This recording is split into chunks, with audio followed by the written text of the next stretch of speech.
We are here with Rebecca, the goalkeeper. I know she conceded a goal to the first time you conceded a goal, but it was a well-taken kick. Is there anything could have been done? Yeah, I mean, I think we were just, I personally was disappointed. You know, usually that's a shot that I would save. I saw the ball quite late, but I think it was a lesson for us that we needed to close the spaces down earlier. You know, and we took that into the second half. And you were the,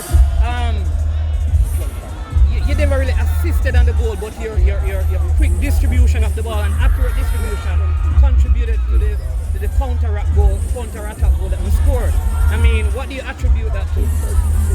I just knew we've got a lot of pace, and you know, with Jodie running down the wing, she was unstoppable today. She had such a great game, and I was confident that anything quick over the top, she would beat them in the foot race, and that she did. So yeah, I was happy to do that. Now we now move to the final stage, which will be in Mexico. Don't know if you have ever played there. It's high altitude. I mean, are you looking forward to that, or are there things you need to do to adjust to playing in Mexico? Yeah, I mean, I think we're just building at the moment, and you know, game on game and camp on camp, we're building. So hopefully we'll have a camp maybe in June to get us prepared for that July camp, and yeah, we just want to move forward.